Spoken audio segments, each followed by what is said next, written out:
नमस्कार, आप देख रहे हैं सत्यमेव न्यूज और आपके साथ मैं हूं निर्मला राव।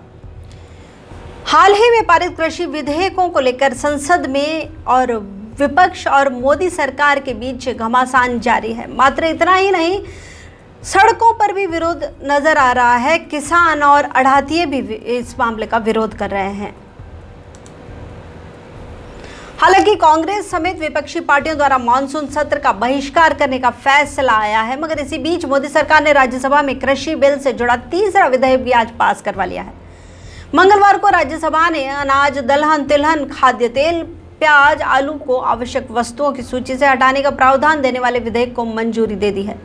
इससे पहले रविवार को राज्यसभा में कृषि उपज व्यापार और वाणिज्य संवर्धन और सुविधा विधेयक 2020 और कृषक सशक्तिकरण और संरक्षण कीमत आश्वासन समझौता और कृषि सेवा पर करार विधेयक 2020 को मंजूरी दी थी। आज मंगलवार को आवश्यक वस्तु संशोधन विधेयक राज्यसभा से पास किए जाने के बाद कृषि से जुड़े तीनों विधेयकों को संसद से मंजूरी मिल गई है। इन कृषि विधेयकों को लेकर कांग्रेस समेत पूरी विपक्षी पार्टियां लामबंद हो चुकी हैं और एक स्वर में विरोध कर रही हैं। इनका कहना है कि जब तक कृषि बिलों को वापस नहीं लिया जाता, तब तक वे संसद के बचे हुए मानसून सत्र का बहिष्कार करेंगी।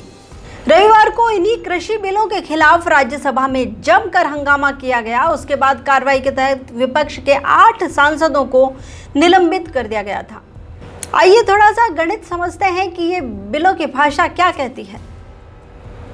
दरअसल न्यूनतम समर्थन मूल्य यानी कि एमएसपी, ये सरकार की वो व्यवस्था है जो किसी फसल के निम्नतम मूल्य निर्धारित करती है, जिससे उसको उगाने वाले किसान को आर्थिक नुकसान ना हो।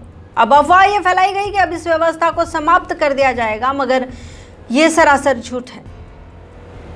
नए बिल कहते हैं कि ये व्यवस्था यथावत बनी रहेगी। सरकार एमएसपी पर पहले जितना अनाज और अन्य फसलें खरीदती थी, आगे भी उतनी ही खरीदती रहेगी। दूसरी बात, मंडी व्यवस्था। अगला भ्रम ये फैलाया जा रहा है कि सरकार मंडियों को समाप्त कर देगी, जिससे किसान अपनी फसल को आने पौने दाम पर बेचने को मजबूर होंगे और बहुराष्ट्रीय कंपनियों के साथ साथ पूंजीपतियों का भी साम्राज्य आ जाएगा और किसानों के खेतों पे पूंजीपतियों का कब्जा हो जाएगा।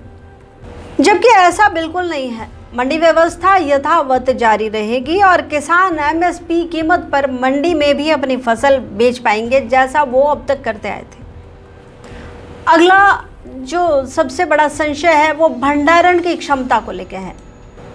किसानों में ये संशय है कि भंडारण क्षमता की समाप्ति के बारे में सरकार क्या कहती है। सरकार ने अनाज, दलहन, तिलहन, खाद्य तेल, प्याज और आलू आदि पर भंडारण क्षमता को समाप्त कर दिया। मतलब कोई भी कितना भी संग्रह कर सकता है। गलत बात है, ऐसा नहीं है।